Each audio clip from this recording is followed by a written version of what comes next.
2007 to 2017 was arguably the most bizarre, wild, sad, and dysfunctional decade in the history of UT athletics. And we are fortunate enough to have the man who chronicled all of that in this book for us with us today. I'm Evan. This is my brother, Rustin. We are two Vol bros who are actually bros, and we are super excited today to have the author of Decade of Dysfunction on this show. We made a list when we first started this show of who all we would love to have on this show one day. And Mr. Mark Nagi is one of those people, and we are so excited to have him join us today. Mark, thank you so much for being with us. Absolutely, guys. It's great to be here. Congratulations on the show, and let's talk Tennessee. Absolutely. Now, we know you currently are a community relations officer with Tennessee Department of Transportation, but we know you always haven't been the community relations officer with TDOT. So let us know how involved you've been over the last, goodness gracious, probably 20, almost 30 years of your life with Tennessee athletics. Well, I came to Tennessee for the first time in the spring of 1994. I was visiting here trying to decide where I was going to go to grad school because I had just graduated from SUNY Geneseo in upstate New York. And it was either go to grad school or go work at Bob and Ron's Fish Fry in Albany, New York. And I hear they have great benefits there, a great retirement plan. They did, but I felt like I needed to give grad school a try. So I came down here and visited, and I got very lucky to get hooked up with Barry Rice and Link Hudson and Joe Harrington, associated with VFL Films and with the football department. And so my first semester here, I was one of the film guys. So I would go to practice. I'd shoot the defensive drills. A freshman named Peyton Manning would be walking to the field the same time that I was with my camera and my tripod. And, really from that moment, I was hooked on Tennessee athletics. And I was here for 2 years. And then I finally got some TV jobs. I worked in Watertown, New York for 3 years, worked in Myrtle Beach for a year, and then got lucky enough to get a job at WATE, the ABC affiliate here in Knoxville. I did that for 10 years, and then realized that the television business is really difficult and time consuming, and there's not a lot of money in it. So I got out of the business, and now I've worked at TDOT for the past 11, going on 12 years. But fortunately, I'm still able to do some freelance sports stuff for Saturday Down South. Obviously wrote the book, and get to do a bunch of things like that. So it's a lot of fun. We appreciate the book. I was in Knoxville during a lot of that time, and had some close connections to the program. And so I watched and observed a lot of the things that are in the book happening through a very different perspective. But I'm curious, over your time covering Tennessee, what in the Decade of Dysfunction probably isn't a good example, but what's your absolute favorite memory of Tennessee athletics? Honestly, my favorite memory happened last October, the Tennessee-Alabama game. I had been traveling with my girlfriend for about a week. We went to upstate New York to visit friends and family, went to Canada, and came back, and we're all exhausted. And we get back into town the Friday before the game, and all I kept thinking is, if I miss the game and something big happens, I'm going to really just regret it forever. So we went to the game. It was one of the top 2 sporting events I've ever seen in my life because I was also at the Kick Six. And I'm sure that as time goes on, those are going to be 1A and 1B. Yep. And it was an incredible game. That's one of the best football games that you will ever see. Regular season, playoffs, pro, college, whatever you want to call it. And the absolute outpouring of emotion from Tennessee fans is something that I'm never going to forget. I joked around saying, what is this feeling of just complete glee and happiness?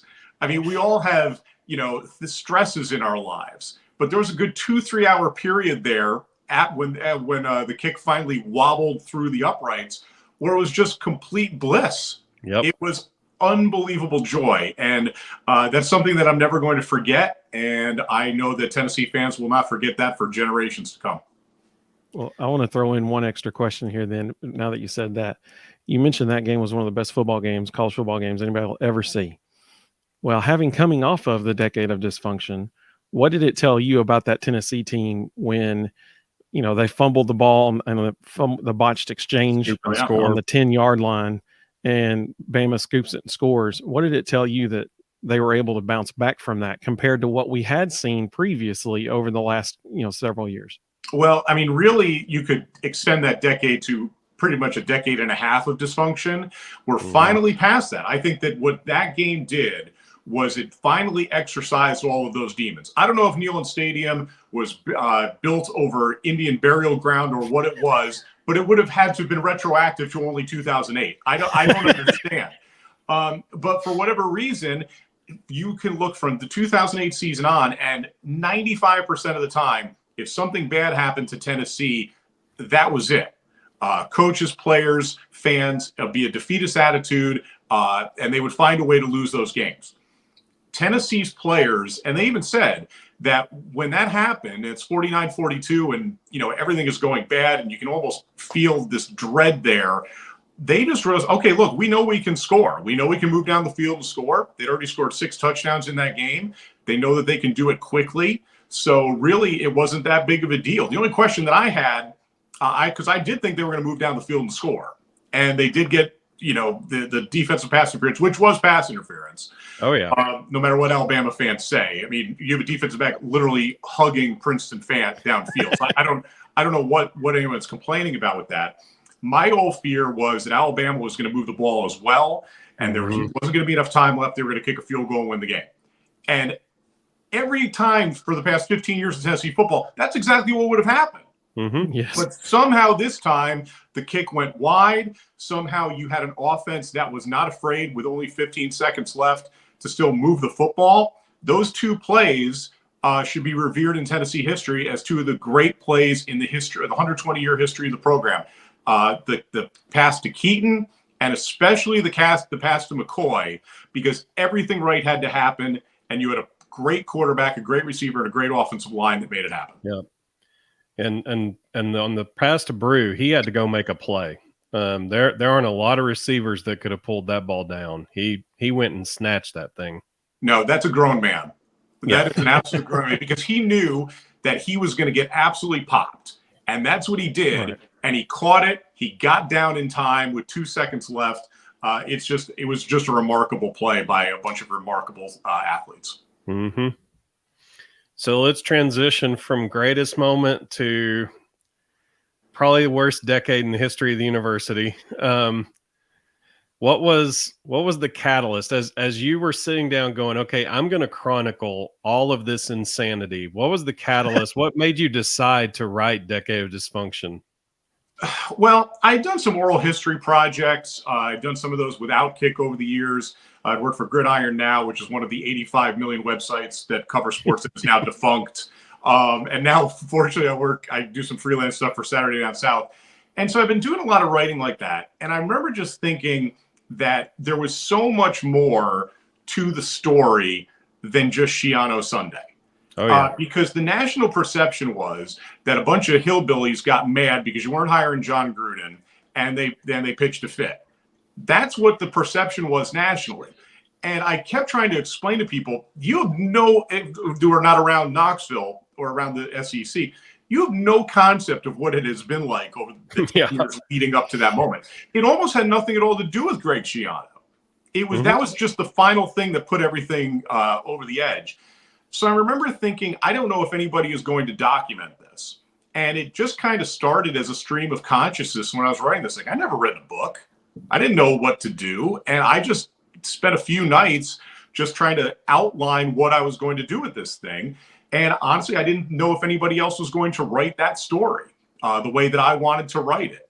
And I kind of wanted to look at that book as a historical document. I mean, even I've had times where I've been trying to remember, what was it that happened, in 2013, Butch Jones's first season. And I'll pick up the book and I'll just rifle through it and find, on page 112, that gives me my answer. So I really wanted it, to serve as a historical document and to almost let people know, this actually did happen. The other part of it is I think it almost serves as a bit of therapy. It served as a bit of therapy for myself, and I think that it has served as a bit of therapy for a lot of Tennessee fans all over the place. I think before Evan gets to his question, I think the word dysfunction was a really appropriate phrase, and I don't think for the people who are listening right now, I don't think you all understand, unless you were in Knoxville during that time and knew some of the things that were happening behind the scenes, that those of us who were close to the program, I know, Mark, you were very close. I know you can probably understand some of the things I'm probably referencing veiled. There was so much internal dysfunction. Like the word dysfunction was almost symbolized or embodied by the University of Tennessee during that time. And the thing was, it wasn't just the athletic department. It was the university as a whole. You know, it was from the president, from the chancellor, from trustees, from boosters, from coaches, from student athletes, from fans. I mean, it was all over the place. And there were so many little things that happened around the university and around that athletic department for all of those years. And the big takeaway that I had from it was that in the time that Tennessee athletics was its most stable and most successful, you didn't have a lot of movement in terms of the coaches for the sports that Tennessee fans cared the most about. At that time, football and women's basketball, to an extent, men's basketball. Baseball had gotten to a College World Series. And you didn't have very much turnover from university officials to the athletic department officials to Tennessee coaches. And then when Doug Dickey retired and they hired Mike Hamilton, things started to change. And that's what led you up until 2008. And then after that, for about a 10-year, and even kind of going into a few years after that 10-year period, you, for lack of a better term, you had a lot of mercenaries. People that were using Tennessee as the next stop, as opposed to the Fulmers, the Dickies, the Joe Johnsons, right. the Pat Summits, the people that this was the place that they wanted to be more than any place else. For football specifically, Johnny Majors was the coach for 15, 16 years. Tennessee was his dream job. That was the place he wanted to go be the most. He retired. And even after it ended, he stayed around the program forever. Absolutely. And think about that because, you know, because of the whole Majors Fulmer coup d'etat, whatever side you want to be on with that. Right. The second that Fulmer was gone, then Johnny Majors is front and center. But he decided he wanted to retire here. Phil Fulmer had been the coach for 16 years. Tennessee is the place that he most wanted to be. He wanted to retire here, and he did. Then Tennessee hires Lane Kiffin. Lane Kiffin's here less than 14 months, and what that did was it gave Tennessee an inferiority complex because you finally have someone say, "This isn't it. It's not you. It's me. This is not where I want to be." And finally, Tennessee is getting out of that with guys like Danny White and Josh Heupel. That you don't feel like they're just using this as a stepping stone. That this is the place that they want to be the most. Man, that's a fantastic point. That is a fantastic perspective. Well, let me ask you this, because you mentioned Schiano Sunday, and you mentioned the 10 years leading up to that. And really, you know, things were just kind of at a boiling point, and fans were just fed up. What was the straw that broke the camel's back on Schiano Sunday? What was it that sparked this very, very public?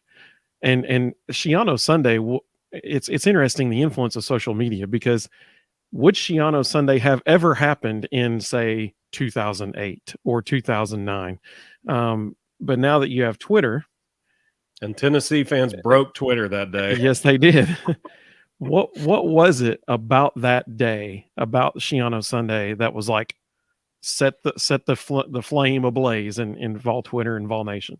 I mean, I think it was social media that set it on fire, because word spread so quickly, and anything that happened from that day, there was nothing planned. I mean, it would really kind of developed organically.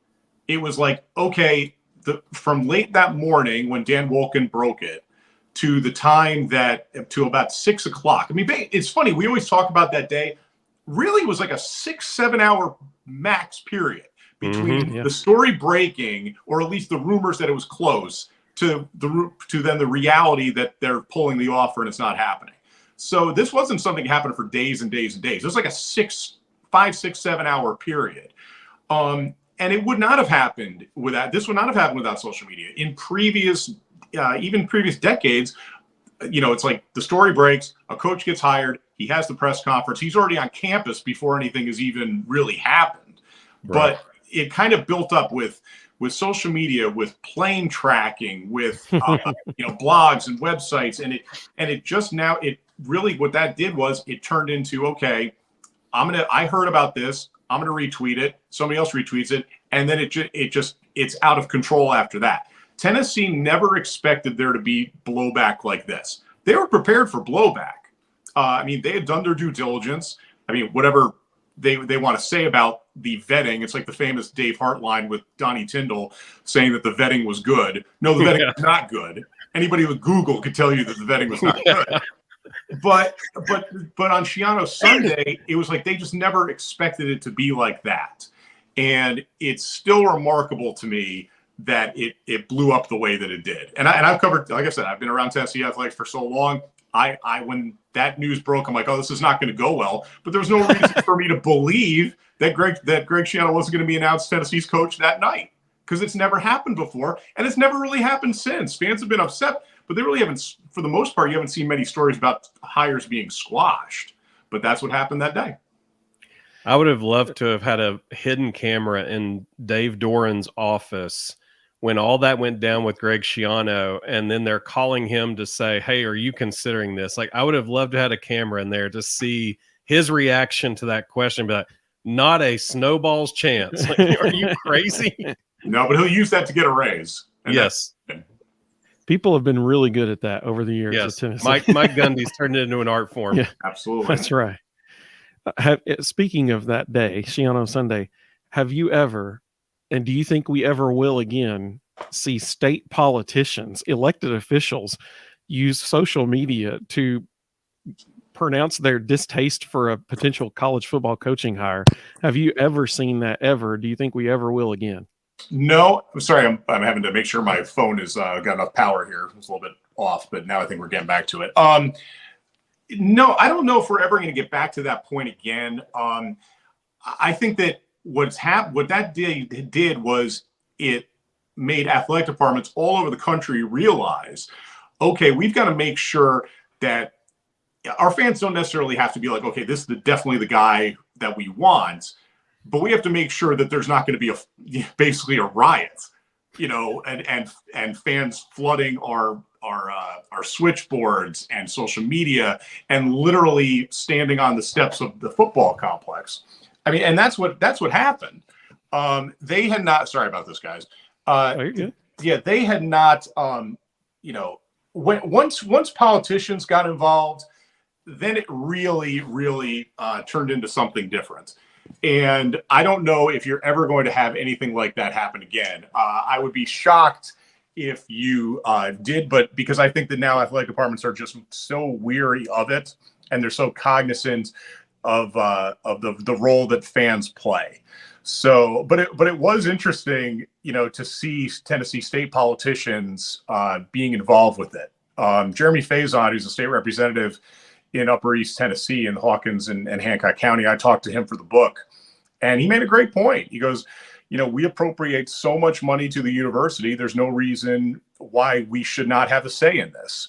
Yep. And I think that they, along with everybody else, played a major role in that hire being squashed. So it was fascinating watching that transition. So you have this massive overhaul of all the administration. Danny White gets hired. It was pretty incredible how Danny White navigated that search, because nobody had a clue where he was or what he was doing. He was about as covert as you can be. You mean John Curry? Yeah. Sorry. That's right. And so, you had all the plane tracking, all that stuff going on. So then we transition to Danny White. He's taken over. He walks in, immediately he has the text a buddy comment, and it's like, oh, is this going to work out? Yeah. Somebody please help him. But we then use we that give it a text little buddy time. comment every day on our show, or every time. Oh yeah. It's never going to die. But then we give it a little time. He gets to do his thing. The leadership transitions. Donde Plowman is doing, wonders. Randy Boyd is actively involved in doing wonders. And all of a sudden there's this leadership change that is really thriving and doing well. So as a Tennessee fan, how do you feel, or what emotions or what thoughts do you have watching how far things have transitioned under Danny White's leadership? That there are finally some adults in the room. That's what I think with Dante Plowman and with Randy Boyd and Danny White and Josh Heupel. You've got to throw him in there because football drives the engine. Oh yeah. And so to have 4 very capable, very intelligent people in charge, what a concept to see that then things go well. If you let smart, intelligent, I know it's kind of safe to be redundant, but you let smart, capable people that have an invested interest in the program and you let them do their jobs and you get out of the way, the next thing you know, within 2 years, you have arguably a top 5 athletic department in the entire country. Yep. And that's the difference that you did not see with Jimmy Cheek and with Dave Hart, and throw whatever other names you want to have out there. Because they had their own self-interest. That's what they cared about the most. I always look at the Dave Hart Lady Vols name change then. Mm-hmm. Okay, here's the thing. People were either completely passionate about that name or they were completely indifferent. There was no one out there that said, we don't want the lady part of Lady Vols in there. Right. And Dave Hart and a couple of folks around him wanted that. They tried to blame it on Nike. Nike comes out and says, yeah, we don't have anything to do with this. We just make shirts. Yeah, exactly. And because of that, you had a couple of years of awful PR. I mean, it was basically they would find ways to make things that weren't a problem, and make things that were a problem even worse. It's still happening. When they unveiled the uniforms about a week ago for Lady Vols that had the new script on it, people were still commenting, going, Dave Hart's probably furious right now. Absolutely. I mean, it's amazing. People. I'm one of those people. I say it, if I do, one of my worst qualities is that I will beat a joke into the ground so badly and I will let it go. Like, the Brady Hoke text thing, I will have that for the next 100 years. If I live to be 150, I will tweet that for, we hope you do, for 150 years. But that was the problem, is that you had people in charge that were just concerned about their own agendas. Yeah. And you can see that they're not there anymore. And the people who really genuinely care about Tennessee are. And while it did not work for Phil Fulmer as an AD, I still would rather have somebody for at least the first year to get your feet settled after everything had gone crazy at the end of the Curry regime. I'd rather have somebody who genuinely cares about the university than someone who's just looking out for their own self-interests. So, when you talk about leadership vacuums and leadership issues at that layer, at that level, because, we're talking about some pretty high up roles. What do you think was the catalyst? What caused that 180 shift where all of a sudden it was like, okay, none of this is working. We've got to change completely. What do you think was the catalyst for that? Well, I think that, you had Plowman in charge there. And I think that she realized, okay, this is ending so badly under Pruitt and Fulmer and Boyd as well. And they realized, okay, we can't screw this athletic director higher up. We can't. Screwed up too many times, and every time we do that, we keep setting ourselves back. And it's like you're digging a hole, and when you're in that, stop digging. But Tennessee just kept on digging. And when they hired Danny White, I remember thinking, wow, that's a big boy hire. That this is somebody who's had success everywhere that he's been. This is someone that is well respected within athletic circles. So he's going to finally, I think you finally have somebody in charge there that's not just a promotion from within or because you got a buddy. This is somebody that had no connection with the university. So that also meant that he had no real baggage to bring in. Sure. He could go in and realize, okay, well, this isn't working. This isn't working. This isn't working.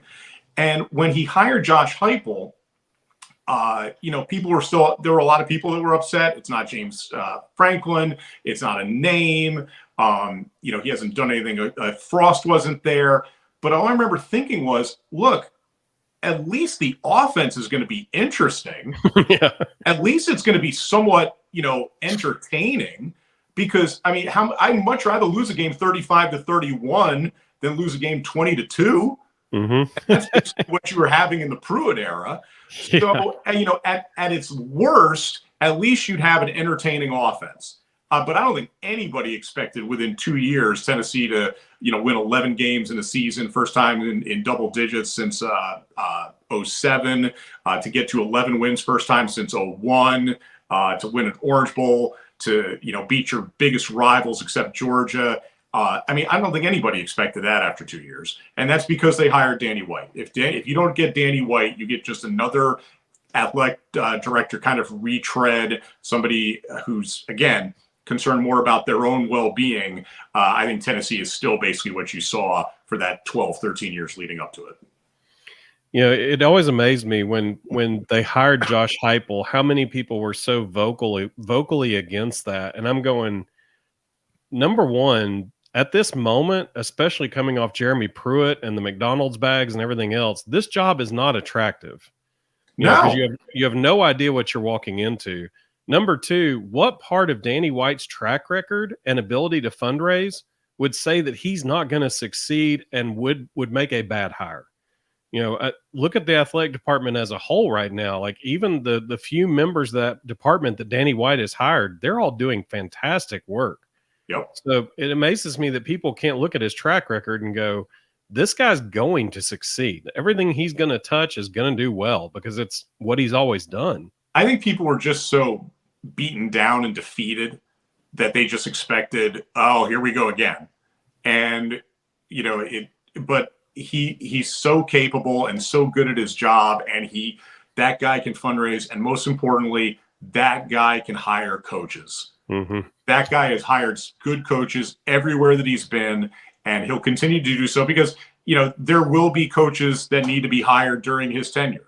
Rick Barnes is not going to coach forever. Right. When Rick Barnes retires, I have no doubt in my mind that Danny White will make a great hire for that job. Oh, yeah. And he'll have a laundry list of people wanting that job. It's Rick Barnes is going to leave that thing in fantastic condition, and anybody would be crazy not to want it. Absolutely. You can look at things like ESPN College Game Day being here for basketball. They only have 6 road trips a year, and they chose Tennessee to be one of those places. That wasn't happening in the Buzz Peterson era. You wouldn't have anybody wanting to come to these things. I joke around all the time for us old timers. The black curtains at Thompson Bowling Arena. I'm old enough to remember that there would be a PA announcement after the first TV timeout. Anybody in the upper deck now can go walk down and take a seat in the lower bowl. So, it just seeing that kind of, stability at basketball. And you can say, well, it was Bruce Pearl, which is an earlier era. Well, yeah, but they also had some screwed up hires in the interim there. Yeah. So Conzo Martin, really good coach, just not a good fit. Donnie Tyndall, just again, awful vetting. What are you doing? Yeah. And then John Curry or Dave Hart got very lucky that Rick Barnes was available. And Rick Barnes has done a great job at Tennessee, and he will leave Tennessee in much better shape than what he found it. Yep. I remember when they used to give away tickets during the Kevin O'Neill era because no one wanted to come watch that offense.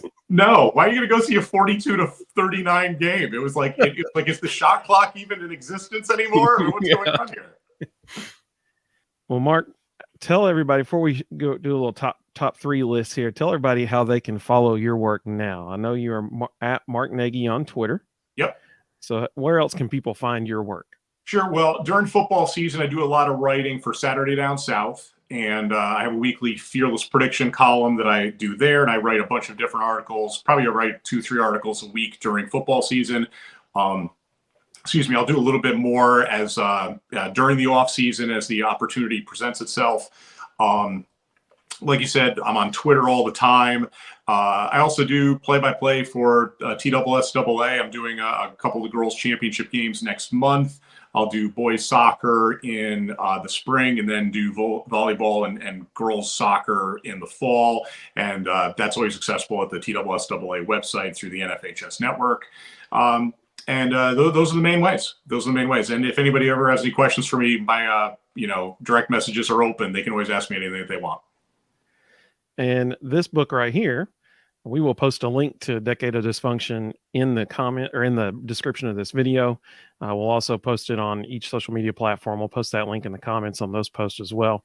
You definitely want, I mean, seriously, it is so worth $19.99. I promise you. It is fascinating. I learned things that I had no clue about when I read this book. And for example, I did not know. Well, I'm going to save that because it's in my top 3. It's in one of my things here that I'm going to give in a second. One last question, Mark. Where can we find one of these I Survived the Decade of Dysfunction shirts? You see, here's what I did. I've got a buddy of mine who lives in San Luis Obispo, California, who has a clothing company. And I came up with the idea with that shirt about a year or so ago. And when the opportunity arises and I get a bunch of people that want it, I basically need to get to about 12 shirts, and I'll order them, and then I'll deliver them after that. So it's not like I've got a warehouse in my house with a bunch of those shirts. So it's kind of one of those things that if I get enough people that show interest, I'll put that out there again. So maybe when I get closer to football season, I'll start that up again. Last year had good 80, 90 people that had signed up for shirts during football season. Funny when Tennessee gets good again, how people start buying more of that thing. And hey, I'm sure go ahead. No, I was just gonna say I was happy to have that shirt on that day, because I think absolutely that day really was the official end to me of the Decade of Dysfunction. But I've always said this, is that Tennessee, there will be losses. There are going to be, Tennessee's not going to go out there and win SEC national championships all the time in every sport. But just because you lose games does not mean you're still in the Decade of Dysfunction. Right. It's like people that, they lost to South Carolina. Yeah, it was a bad loss. Bad losses happen. But it wasn't what you saw how Tennessee lost games on and off were in a losing way on and off the playing fields for that 2008 to 2017 period. That's just athletics. Wins and losses are going to happen, but you'll never see anything anymore like you saw during that Decade of Dysfunction. Well, I'm glad you said that. And next time Tennessee basketball loses a game, I think you need to put that on Twitter, because people lose their minds about Rick Barnes whenever Tennessee loses a game. It's like everybody's like, oh, firing. Okay, so this was funny. Rustin and I did a reaction show after the Florida game 2 days ago. And in the game, or in the reaction show, I said, I wonder if Mark Nagi posted "fire everyone" in all caps. And sure enough, you had. I saw it. I went back and saw it. You had done it. And I was like, yep. And Mark's doing that sarcastically, by the way. Yeah, every time, because I always, when Tennessee football was bad, I used to joke around like in the middle of June saying I cannot wait for that first drive of the season when Tennessee goes 3 and out, and I can tweet "fire everyone" in all caps, because people just overreact so easily to anything. Yes. But it's like, because the Rick Barnes thing, look, they may not win again in March. I understand that people are gun shy about it. But wouldn't you rather have a program that's is in the top 10, the top 5, that's winning big games, that's selling out Thompson Bowling Arena, having great wouldn't you rather have that than what you had before when you weren't even in the mix? Amen. I mean, and because March is so hard because it's all about matchups. I mean, Bruce Pearl's probably his 4th best team out of his 6 was the team that came within 2 points of the Final Four. It's just that they got 3 great matchups. Yep. They survived San Diego State. They didn't have to play Georgetown. They ended up playing Ohio, and they always matched up great with Ohio State, and they got that win. But Tennessee has not had the fortune under Barnes of having teams that they match up very well against. The Loyola Chicago, that was just a fluky hot team that went crazy and beat everybody to the Final Four. And Michigan, I remember seeing that in the brackets and be like, Michigan's an awful matchup for Tennessee, and they were. So it's like you be playing well, and you need to get good matchups, and maybe this is the year Rick Barnes gets that. Absolutely. Well, here's what we're going to do. We're going to start a new segment on our show that once a week at least, we're going to do end our show by ranking something affiliated with Tennessee athletics. It could be top 5 Vol traditions, top 5 Tennessee quarterbacks in history, something. Well, in honor of the decade of dysfunction, we're going to do something a little bit different today. But I forgot about this. Mark, what's the story behind this photo? I got to know. This is an amazing photo. Yes. So that was the 2016 Florida game. And I was shooting for Campus Insiders. And I was shooting the game, and I was in the south end zone.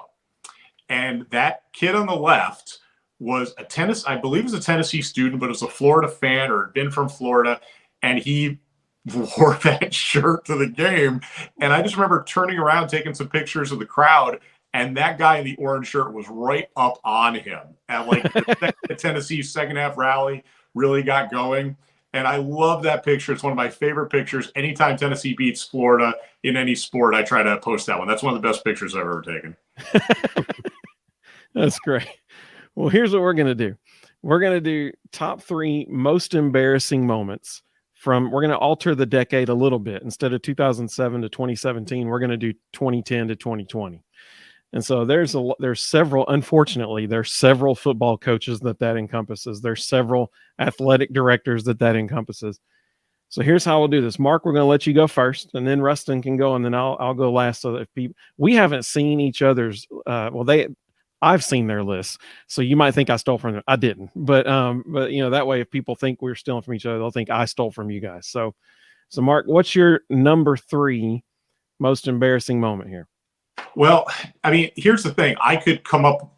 It could be another week. I could have 3 others. You could ask me this question a week after that. I come up with 3 others. But here's where I am right now. So number 3, I'm looking on the field. 13 men on the field against LSU in 2010. Nothing summed up Derek Dooley more in terms of on-field coaching acumen than that. I mean, I know, and that can only be something that would benefit Les Miles at that time, because Les Miles seemed to be the luckiest coach in the history of the world. The fact that Les Miles completely mismanaged that game, and he was just fortunate enough to have somebody even more incompetent on the other side of the field. So the fact that Tennessee lost a game with not 12, but 13 men on the field against LSU, I put that as number 3. Well, and I didn't know this until I read this book, but everybody always wonders, how in the world do you end up with 13 men on the field? Mark explains it in this book. There was coaches calling different personnel packages, and that's how it ended up with 13 men. And 2 players come off, 2 players come on, but then one of the players that was going off just turned around and went back onto the field. Only in the Derek Dooley era. So what's your number 2, Mark? Number 2, I'm going to go with Champions of Life. And this is pretty much all of the Butch Jones quotes. If you're winning 11, 12 games a year, you're winning division championships, you're playing in Atlanta, you can put up with things like that. I mean, look at Clemson right now. I'm sure that their fans are sick of Dabo, but they're still winning conference championships, and they're still in the mix. They won two national titles with them. So you're going to put up with some of these stupid things that they say. But when Butch pops up with Champions of Life at a time when Tennessee once again has underachieved greatly with the most talent in the SEC East for 2 years, and they still can't get over the hump, fans finally just couldn't take it anymore. And I understood. So I'll go with all the Butch Jonesism, but the most memorable one to me was Champions of Life. And the numero uno, what's your number 1? How do you kick a field goal from the 1-yard line in the first quarter of that Oklahoma game? Before this Alabama game this year, that is the loudest sustained noise I had ever heard in Neyland Stadium, and I've been to a lot of games at Neyland Stadium. The atmosphere was absolutely electric that night. It was terrific. There were times during that game where I just paused and just looked around because it was just, this type of angry loud that you don't get very often. You had an Alabama game. You had it for Alabama this year. Though I wasn't at 98 Florida, people said it was like that for that, and it was like that for 2015 Oklahoma. Tennessee had all the momentum. You've got a battering ram running back in Jalen Hurd, who's not in the game for whatever reason. You need 36 inches. 99% of the time, your worst case scenario is that you get stuffed, and now Oklahoma's got the ball on their own 1 yard line with a raucous, crazy crowd. What's the worst thing that's going to happen here? I know it's possible. There could be a fumble, run back 99 yards. Yes, that's possible. It does happen. But why you're taking away, it's almost like some of the air from the balloon went out right at that moment. And that to me summed up what Jones, it was a coaching scared type thing. And I think that anybody who really watch it, I watch games now, and you never see anybody kick a field goal from the 1 yard line. Ever in any type of football game, unless it's like a final second to win a game. You never see it. So that to me was absolutely the most embarrassing thing of this period. And, to your point here, what you just mentioned, you don't see teams kicking field goals from the 1 yard line, especially now when they play Tennessee, because they know points are at a premium. Absolutely. And if they're that close, they have to go for it. Absolutely. That's a good point. Yeah. All right, Rustin, what is your number 3 most embarrassing moment during that decade? So my number 3 agreed with Mark, and Champions of Life I kind of was okay with because he was trying to be holistic. The one that always got me was 5-Star Hearts. I'm like, so what you're saying is publicly you can't recruit with the big boys. Like you're just saying I'm going to go after 2- and 3-star kids and hope they've got a lot of work ethic. That one always killed me. 63 effort was another one that killed me. All the Butchisms, we could all do with never having those again. Number 2 for me was Derek Dooley sitting on a stool with orange pants on and crutches hanging off his arms and almost getting knocked off the stool multiple times on the sideline. Like, it was like, what person is watching this in the athletic department and going, please go up in the box. Please go up in the box. It was the ultimate model or example of just incompetence. And then, we said most embarrassing, and my number 1 might surprise people. I felt like Shiano Sunday was one of the most embarrassing moments in school history.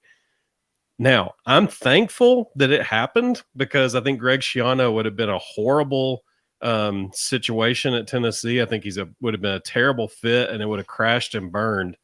But at the same time, the rest of the country is watching a fan base and elected politicians use social media to usurp a university and win.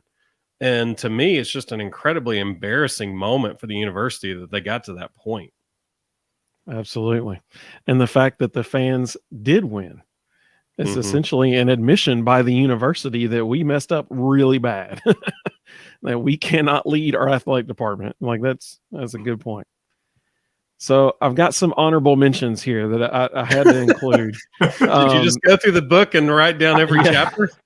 So these are not ranked order in this particular list, but so this is what I mentioned earlier. I did not know that Kippy Brown was interviewed for the Derek when Derek Dooley was hired.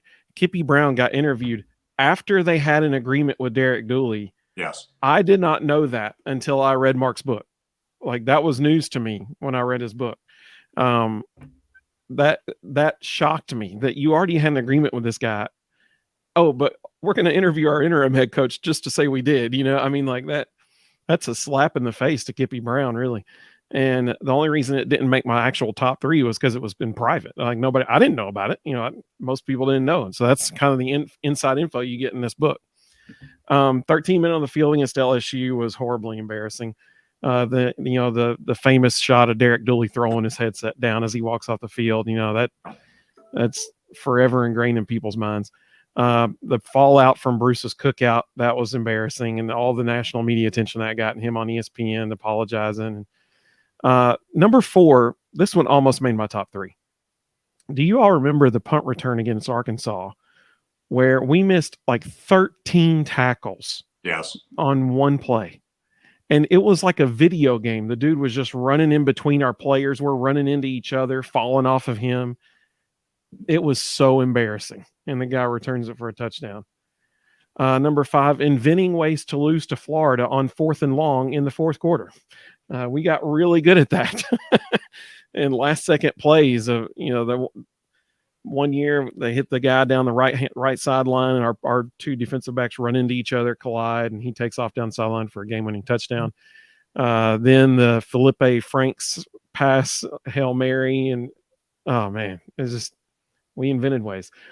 Number 6, Barb's chip dip player of the week. That was which has been resurrected at Arkansas State. Yes, it has. Yes, it has. Number 7, this one barely snuck in there because this was a 2020 deal. So it barely snuck in 2010 to 2020, but all the McDonald's bag stuff. And people are mocking that in national media. It was mentioned on College Game Day, you know, these McDonald's bags. And then obviously Shiano Sunday was an utter, you know, stain on the university as far as like an indictment on the administration at the time, which thankfully we now have a different administration. So that's good. But here's my actual top 3. Georgia State lost in Neyland in 2010. People still mock Tennessee about that. People, you know, that was a season opening game that year. We lose to Georgia State on national television. People still mock Tennessee about that. Number 2, the fell on a helmet comment with Shy Tuttle. The images of that, you know, when Shy tweet, or I think he put it on Instagram actually, a photo of his eye, and it's just like all swollen up. And so Butch gets asked about it, and he says, "Hey, he fell on a helmet," and that's the truth. Right. Word for word, that's what he said. And if you'll recall, that weekend, Saturday morning on College Game Day, they show the photo on screen, and they start talking about it, and Reese Davis is just laughing about it. Like, it's so absurd that you would say he fell on a helmet. And so they're showing the Butch interview that day, that press conference, and Butch was like visibly upset that he's being questioned about this and asked about it, and he's getting defensive. And so at the end of it, Reese Davis says, "I think what Butch wanted to say to those reporters was, hey, go fall on a helmet." You know, like, I mean, and he, you know, they're openly mocking this on national the premier college football show. That was embarrassing. But number 1 for me was when Kentucky beat Tennessee in 2011 with a wide receiver at quarterback. Man, that Tennessee had a 20 game winning streak coming into that game. Oh my goodness, that's embarrassing. I think that was the game in Chattanooga, the Chattanooga Times Free Press. The front page of the paper had the image of the quarterback sitting up on the stands, holding up, you know, number 1 like this, beating them, and man, it was embarrassing. It was embarrassing. So that was fun. Good to relive those things. So just for this episode, we decided we weren't going to end on a downer. And Mark is a huge Office fan. Rustin and I are both huge Office fans. So we decided, you know what, just for fun, we're going to rank our top 3 episodes of The Office. So Mark, why don't you kick us off with your number 3 here? Yep. It's a fool's errand to really try to knock this down to 3. I probably give you different opinions a week or 2 down the line, but these are my 3. Threat Level Midnight, the entire episode, everything leading up to it, the fact that they actually made an entire episode of them reading the script, and then an entire episode of the actual Threat Level Midnight. It was absolute gold. I loved every part of it. Jump to the right and you shake that hand. Jump to the left and you shake that hand. It's terrific. It's so funny. And the fact that they tie in so many different people that have been on the show and left the show, it's great. Number 2, the series finale. I don't know that you can find, there's hardly any show that I can look at that I look at a series finale that's been that good. I mean, it tugged at the heartstrings. It tied everything else up perfectly.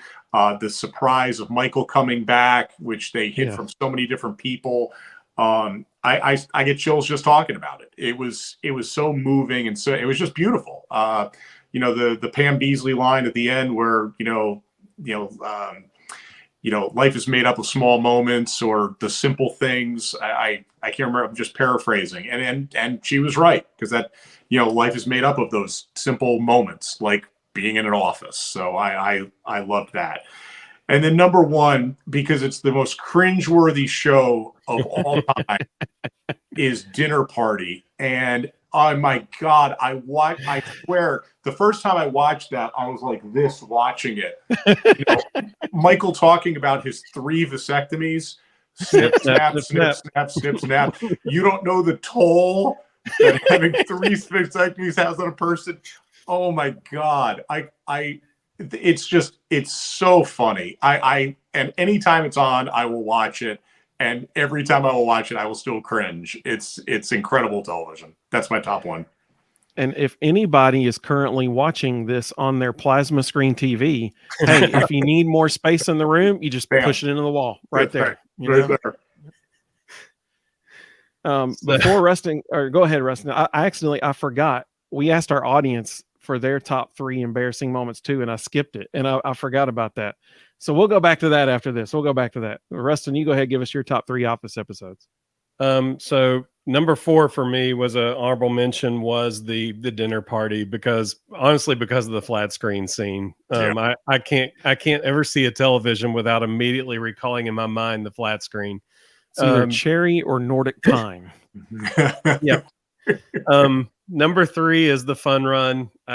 Any season that starts with Michael Scott hitting Meredith with his car is just an amazing way to start a season. And then to follow it up with just all the details that were in that episode, from Michael carb loading fettuccine Alfredo and then puking all over the sidewalk, and Andy's nipple chafing, like every part of it, just unbelievable. A vicious cycle. Yeah, it's a vicious cycle. Number 2 for me, and stress relief is what it's called. I had no idea what the name of this episode was, but again, any episode that begins with Dwight trying to harvest the organs of a CPR dummy. I've worked in education for a long time. I've had to sit through a lot of CPR trainings, and I can't walk into a CPR training anymore without seeing Dwight cutting the face off of that mannequin. Well, the best part about that, so that was obviously probably the best part of the whole episode. But then the other part of that scene, I like to encourage people to do CPR to the tune of Staying Alive. Do you know that song? Oh, yeah. And Michael clears his throat and he goes, at first I was afraid, I was petrified. And then they start singing it and he's like, staying alive. That's great. And then number 1, former basketball coach. I can't ever see the basketball episode because there's just so many. Number 1, it's so incredibly politically incorrect. Like, I don't know how that thing gets on television today. It does. But number 2, the one-liners. There's so many amazing one-liners in that episode. And my colleagues that are basketball coaches or former basketball coaches, like, we quote that episode to each other all the time. The best part, just to interrupt quick, the best part of that entire episode is how they won't let Kevin play, and then Kevin's just at the end, they just throw in 30 straight seconds. He's drains like 5-6 in a row from like out. I mean, it was perfect, because of course they're going to underestimate him. Of course, you have a basketball hoop. No, you can't play. And they just, and I listened to a behind the scenes thing of that. They said, no, we just had him shoot. We just didn't even let him know that the camera was there. And we just threw it in. It was absolutely perfect. Yeah, that's awesome. That's really good. So my top 3, I went with Fun Run number 3, the Michael Scott Race for the Cure awareness something Rabies. Fun Run, for the cure. And obviously Andy's nipple chafing. That's probably the best part of that. There were so many little subtle things on the episode. Like my wife and I, we still quote it today whenever, when they're Jim and Pam are talking, they're like, and we saw a dog gnawing on a carcass of roadkill or something like that. And Pam goes, nature. We still quote that today. Anytime we see something like nasty out, like a dead skunk on the road or something, nature, we quote that all the time. That was a great episode. And then my number 2 was Dinner Party. So, Mark, I would say the most cringy episode of The Office ever was Scott's Tots. Oh, absolutely. Yes. I can't even watch that one. It's like physically painful to watch it. Dinner Party is absolutely hilarious. Bonfire, James Bonfire, Michael Scott. And then the flat screen TV. They're playing the game, and Joe Montana, like, Oh, it's so good. Everything that's great. Michael and Jan are playing a game of let's see who can make everyone more comfortable, and they're both winning. And then Jim's willing to leave Pam behind at the thing, and you're not going to leave this party here all by itself. The look of absolute horror on Pam's face when Michael goes, "Well, you both don't have to leave," and then realizes that Jim's trying to leave her. It's hilarious. And then the fact that Michael ran through the sliding door trying to catch the ice cream truck. There's so many lines in that. Oh my goodness. They're so many. And then my number one is the injury from season 2 when Dwight gets a concussion. There are so many subtle things in that. Like, for example, when they're taking him out and he's going, and Pam goes, "What are you doing?" He goes, "Vietnam sounds." I mean, like, there's so many little things that you don't catch until you watch it like 5 or so times. And the fact that Michael burned his foot on a George Foreman grill, the fact that he lays his bacon out the night before and eats it the next morning, when he's trying to get Pam to come rub Country Crock on his foot, and his justification for it was, "Pam, please, I have Country Crock." Like, that's his justification. Like, oh, well, if it's Country Crock, then, I'll be happy to, that kind of thing. Oh man, from the get-go, when he calls in at the first of the episode, like, "Oh, I'm hurt bad," it's amazing. And so we asked our audience, their top 3, and we had a couple people chime in. Travis Allen said that the 1 hour Super Bowl special, when Dwight starts it by "Today smoking is going to save lives," and he does that whole deal. That actually might be is that the stress relief episode? That might be. It is. I don't know. It is. That's what I thought. Yeah. Mm-hmm. He said the finale as well. I totally agree. That was the best season or series finale I think I've ever seen on any show. It was perfect. It was just perfect. Dinner party as well. And he said honorable mention was Niagara Falls at Jim and Pam's wedding, and that was a good one too. Another one of our friends, Laura Lynch, said, "Oh man, so many come to mind. Jim and Pam's wedding will forever be my fave. Kevin's role in that show was my favorite in that episode. Dwight's concussion, yep, absolutely, and the Canada business trip." Yes. I'm zooming off to the exotic land of Canada. Where? Canada. But real quick, I'm going to go back and because I accidentally skipped over our audience's most embarrassing moments. These are some of the comments we got from people. Dooley shower hygiene. That was one of the most embarrassing things. 5-star hearts, champions of life, leadership reps. That one still gets me. The 2011 loss to Kentucky, the turnover trash can, Pruitt's mask in 2020 that he had up to his eyes. Yeah. And then Laura on that one, which Laura's a realtor in the Chattanooga area. So if you need a realtor, go check out Laura. But and she said falling for brick by brick for so long. The Ole Miss game, which that was actually 2021, but we'll sneak it in here too, with golf balls and mustard bottles and stuff like that. And then the McDonald's bags. She said, surely we could have gone for Chick-fil-A. I was actually pleasantly surprised when we found out that actually was Chick-fil-A. So those were great. Those were great. Man, that's fun stuff to talk about. Absolutely fun stuff to talk about. Kind of depressing on some of the embarrassing moments. It's sad that we had so many to choose from, but still good times, good times.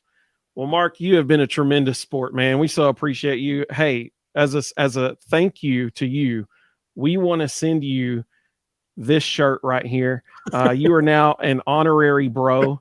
Anybody who comes on our show that we invite, that you come on, you are now an honorary bro. So that is a badge of honor right there. I'm telling you what. I will wear it in good health. Throw me an extra large in there. I can't wait to get it.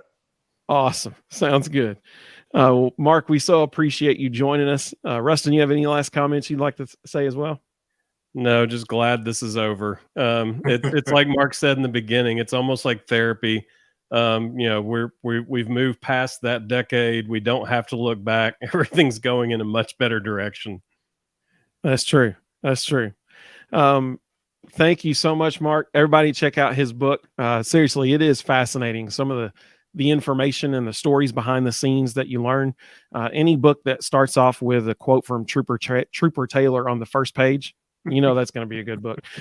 So make sure you check that out. We'll throw a link in the description. And hey, let everybody know. Text a buddy about the Vol Bros, man. Tell people about the Vol Bros, and subscribe if you haven't already, and hit that notification bell so you know when we're going live, because we go live during basketball season. It's about twice a week. So thank you again, Mark.